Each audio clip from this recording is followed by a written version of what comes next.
किसान विकास, कृषि विकास, श्रमिक कल्याण, इंफ्रास्ट्रक्चर डेवलपमेंट, पूर्वोत्तर एवं पहाड़ी क्षेत्रों के विकास को समर्पित बजट है। यह माननीय प्रधानमंत्री श्री नरेंद्र मोदी जी के नेतृत्व में केंद्र की भारतीय जनता पार्टी की सरकार द्वारा सामाजिक न्याय, समानता, सम्मान और समान अवसर की अवधारणा को चरितार्थ करने वाला बजट है। यह ईज ऑफ लिविंग को बढ़ाने पर जोर देने वाला बजट है। बजट का आकार बढ़ाकर 39.45 लाख करोड़ करना कोरोना काल में भी भारत की बढ़ती अर्थव्यवस्था को बहुत अच्छे तरीके से दर्शाता है। फिजिकल डेफिसिट का लक्ष्य 6.9% से घटाकर 6.4% करना ये बहुत बड़ी उपलब्धि है। माननीय श्री नरेंद्र मोदी जी के नेतृत्व में देश की कोरोना के खिलाफ निर्णायक लड़ाई के साये में पेश किया गया यह दूसरा बजट इंफ्रास्ट्रक्चर डेवलपमेंट को एक नया आयाम देते हुए यह बजट सभी वर्गों को, छोटे बड़े उद्यमियों की आशाओं और आकांक्षाओं को पूरा करने वाला बजट है। यह महज एक साल के डेवलपमेंट का एजेंडा नहीं है, बल्कि देश के लिए अगले 25 साल की बुनियाद रखने वाला यह ब्लूप्रिंट है। ऐसे सर्वस्पर्शी, सर्वसमावेशी एवं देश के जन जन और हर क्षेत्र के सर्वांगीण कल्याण के प्रति समर्पित आम बजट के लिए मैं माननीय प्रधानमंत्री श्री नरेंद्र मोदी जी और वित्त मंत्री श्रीमती निर्मला सीतारमण जी को, उनकी पूरी टीम को अपनी ओर से और पार्टी के करोड़ों कार्यकर्ताओं की ओर से बधाई देता हूं और उनका हार्दिक अभिनंदन भी करता हूं। पिछले वर्ष 15 अगस्त को लाल किले के प्राचीर से आदरणीय प्रधानमंत्री श्री नरेंद्र मोदी जी ने 100 लाख करोड़ की गति शक्ति योजना लॉन्च की थी। इस बजट में गति शक्ति को एक नई उड़ान मिली है। इस बजट में आत्मनिर्भर भारत के लिए लक्ष्यों को पाने के लिए शुरू की गई प्रोडक्शन लिंक्ड इंसेंटिव PLI योजना को जबरदस्त रिस्पांस मिला है। इससे लगभग 60 लाख नई नौकरियां पैदा होंगी और अगले 5 वर्षों में 30 लाख करोड़ रुपए का अतिरिक्त उत्पादन होगा। ये नए भारत की नींव है। 25,000 किलोमीटर के नेशनल हाईवे का निर्माण, जिस पर लगभग 20,000 करोड़ रुपए खर्च करने का प्रावधान किया गया है। देश में 5 बड़ी नदियों को जोड़ने के लिए जल संसाधन विकास मंत्रालय की भी मदद से कार्य करने की योजना बनाई गई है। बेतवा लिंक प्रोजेक्ट के लिए बजट में 44,605 करोड़ रुपए का खर्च किए जाने का प्रावधान किया गया है, जिसके तहत पानी की समस्या से जूझ रहे बुंदेलखंड क्षेत्र के लगभग 62 लाख लोगों को पेयजल मिलेगा। मैं इसके लिए प्रधानमंत्री श्री नरेंद्र मोदी जी को हार्दिक अभिनंदन करता हूं और उनको धन्यवाद करता हूं। प्रधानमंत्री श्री नरेंद्र मोदी जी के नेतृत्व में केंद्र की भारतीय जनता पार्टी सरकार, NDA की सरकार, कृषि विकास, किसान के कल्याण एवं उनकी आय को दुगना करने के लिए कटिबद्ध है। सरकार ने MSP पर रिकॉर्ड खरीदी का प्रावधान बजट में किया है। ऑर्गेनिक खेती को बढ़ावा देने के लिए विशेष कदम उठाए गए हैं।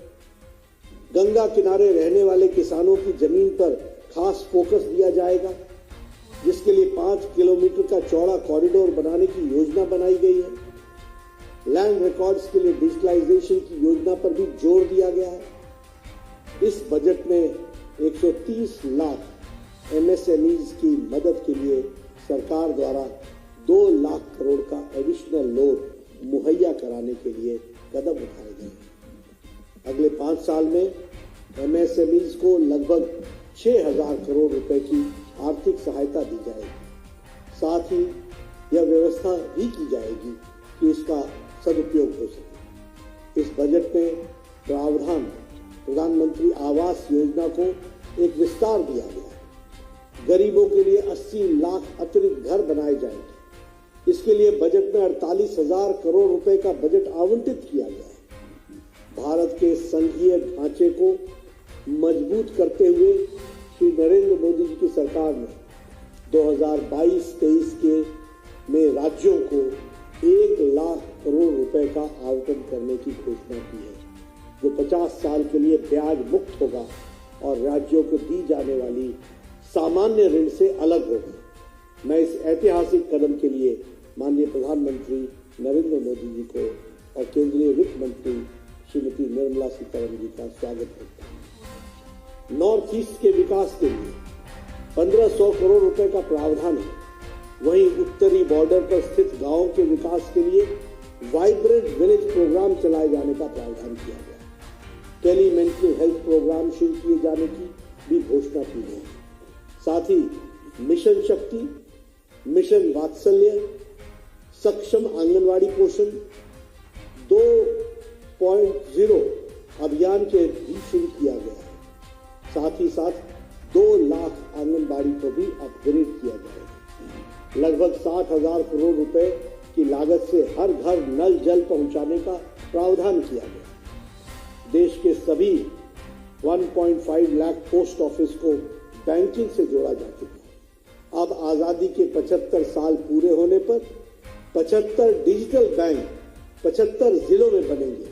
देश के सभी पोस्ट ऑफिस को कोर बैंकिंग सिस्टम से जोड़ा जाएगा। यह सराहनीय कदम है। लगभग 8,500 पुराने कानून को खत्म किया गया। 1,486 केंद्रीय कानून खत्म किए गए। ग्रीन क्लियरेंस विंडो का दायरा बढ़ेगा। 1 नेशन 1 रजिस्ट्रेशन पॉलिसी लाई जाएगी। महामारी के दौरान स्कूल बंद रहने से गांव के बच्चे 2 साल शिक्षा से वंचित रहे। पीएम ई विद्या के तहत ऐसे बच्चों के लिए एक टीवी चैनल प्रोग्राम के तहत अब चैनल 12 से बढ़कर 200 कर दिए जाएंगे। ये चैनल क्षेत्रीय भाषाओं में होंगे। एक डिजिटल यूनिवर्सिटी की स्थापना की जाएगी। भ्रष्टाचार पर अंकुश लगाने के लिए टैक्स रेट में मिली संपत्ति को जो जब्त करने का प्रावधान है वह सराहनीय है। कॉर्पोरेट टैक्स को 18% से घटाकर 15% कर दिया, जिससे उद्योग को बढ़ावा मिलेगा। रक्षा अनुसंधान एवं विकास बजट का 25% रक्षा अनुसंधान एवं विकास उद्योग, स्टार्टअप और शिक्षा के लिए खोला जाएगा। एसपीवी मॉडल के माध्यम से डीआरडीओ और अन्य संगठनों के सहयोग से सैन्य प्लेटफॉर्मों और उपकरणों का डिजाइन और विकास के लिए निजी उद्योग को प्रोत्साहित किया गया। मैं पुनः इस ऐतिहासिक बजट के लिए माननीय प्रधानमंत्री श्री नरेंद्र मोदी जी, वित्त मंत्री श्रीमती निर्मला सीतारमण जी एवं उनकी पूरी टीम को हार्दिक अभिनंदन करते हुए उन्हें हार्दिक बधाई देता हूं।